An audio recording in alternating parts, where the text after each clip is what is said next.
Season 2 of Silo spent 9 episodes threatening to kill 10,000 people, and it never once followed through. Lucas Kyle got warned. Camille got warned. Then Juliette broke the one rule this entire project supposedly punishes without mercy, and she walked home fine. She left Silo 18. She crossed dead ground to reach Silo 17. She found Jimmy alone down there for decades, and stayed long enough to learn what happened to his people during the uprising. Then she came back, and what she'd learned started moving through mechanical, through the outsiders, through exactly the population the safeguard exists to keep in the dark. If contact between silos really carries zero tolerance, the way every character in this show keeps insisting it does, Juliette handed the system the cleanest possible excuse to pull the trigger. It didn't pull it. By the time Season 3 put a name and a location on the safeguard, a line that runs into level 14 and can end a population in an afternoon, the show had already told us the more interesting part. The people running this network don't actually want to use it. Bernard doesn't read as a man losing sleep over 10,000 strangers, which rules out simple mercy as the explanation. The real question isn't whether the threat is genuine. Solo's parents proved it's genuine when they capped that exact pipe in Silo 17 and kept a fraction of that population breathing.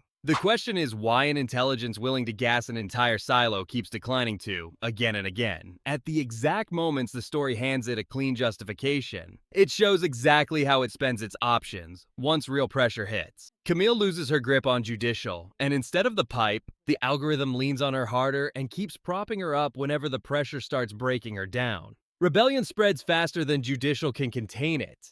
And instead of the safeguard, Silo 18 gets a full memory wipe the treatment fans have nicknamed Vitamin D+.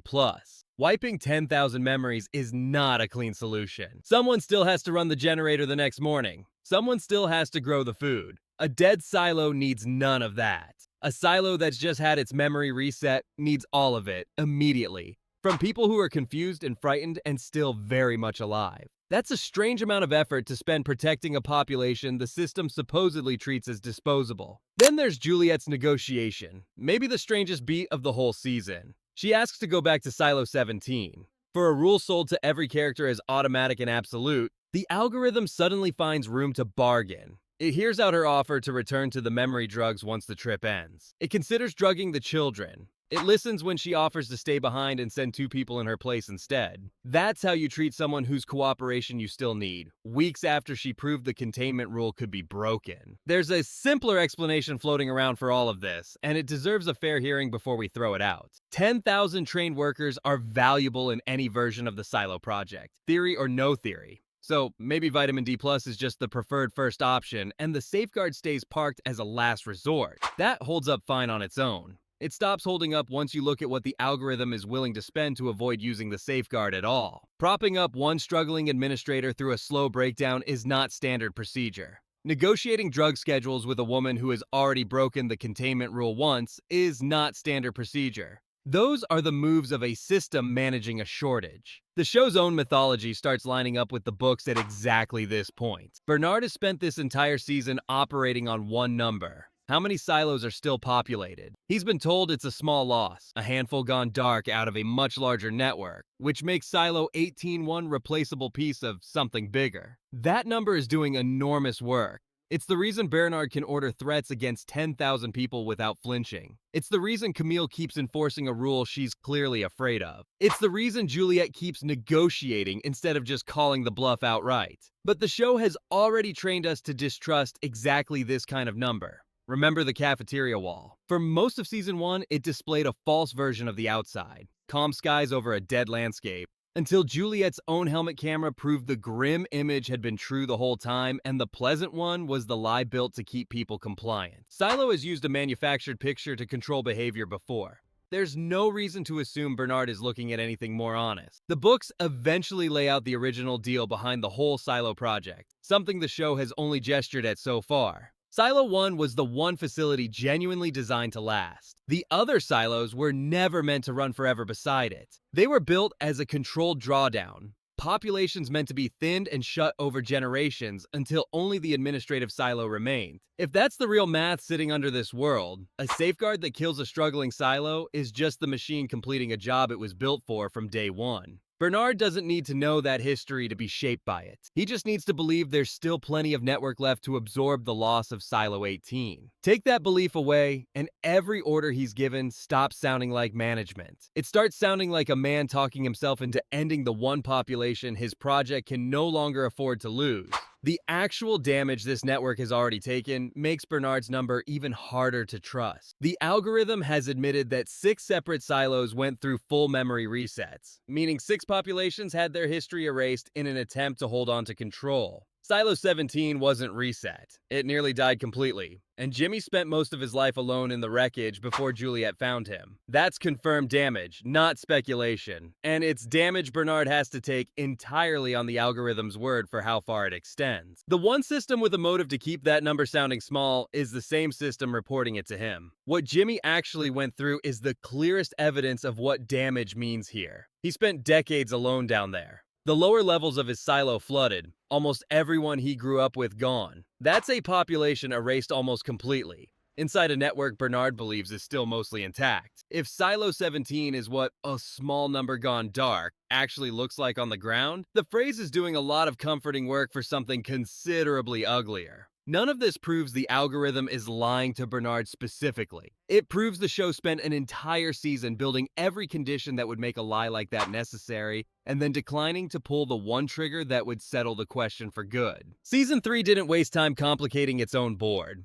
Bernard gets shown dying early in the run, choked out after escaping the decontamination chamber. Then, 4 episodes in, Juliette finds him alive, hidden away in the digger void, kept breathing with help from Sims, the same enforcer everyone assumed had killed him. That's not a minor twist. It puts the one man controlling the story Bernard tells himself into hiding outside his own chain of command at exactly the moment the safeguard theory needed testing. Someone who's already faked his own death and needed another man's help to survive is not operating from a position of confidence in the system he built. Power inside Silo 18 has also shifted in a way that matters for this theory. Camille is now running IT herself, which means she's the person with the closest possible access to whatever the algorithm actually reports.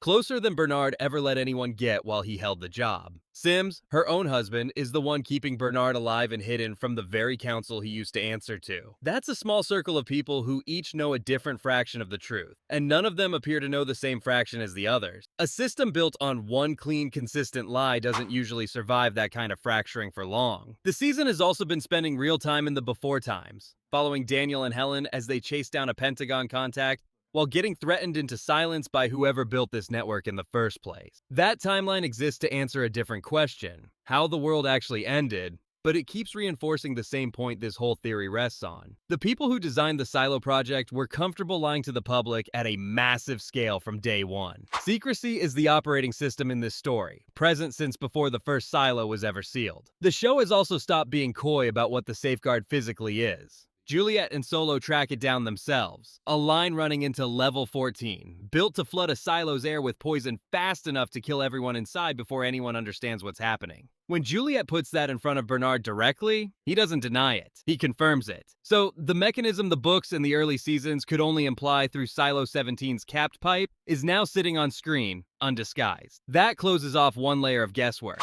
It leaves the far more interesting layer wide open.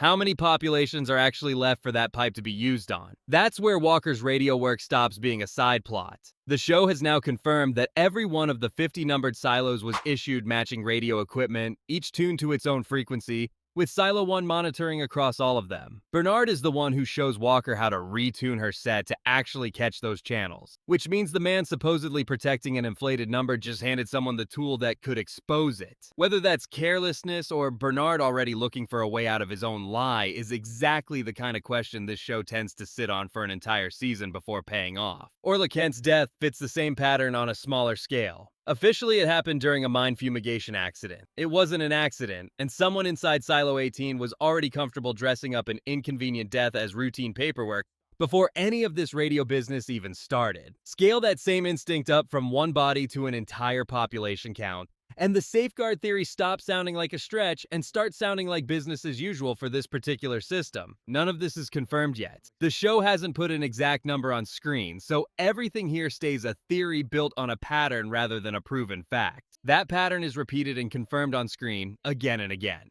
Every time this story reaches the point where the safeguard should logically get used.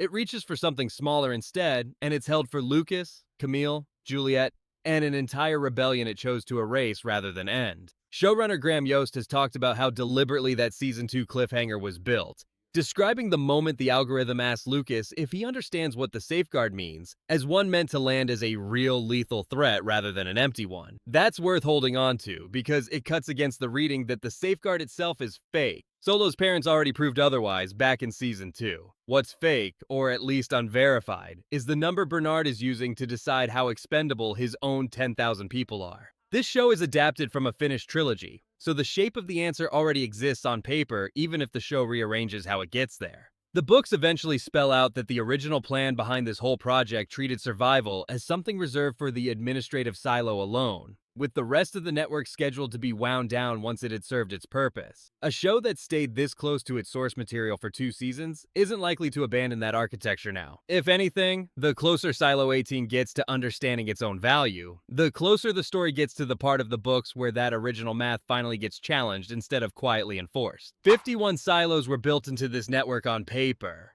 50 numbered facilities, and Silo 1 running point above them. Whatever that number has fallen to in practice, Bernard is making every decision off a figure he can't check himself, reported to him by a system that has already lied about the outside world once, using a fake image on a cafeteria wall to keep a population calm for years. Juliette has already crossed the one boundary this world calls unforgivable, and survived it. Bernard is about to find out that the story he's been telling himself about his own silo's place in the world might be built from the exact same material. Rebecca Ferguson has already confirmed that Season 3 was filmed back-to-back with Season 4, which means whatever gets settled by the finale in early September isn't going to sit unresolved for another year and a half the way it did between Seasons 2 and 3. Whatever Bernard finds out about that number, the show already has the next chapter of the answer in the can. That's the version of this show worth watching for. How much of what everyone inside already believes was built to keep them calm enough to never open the door?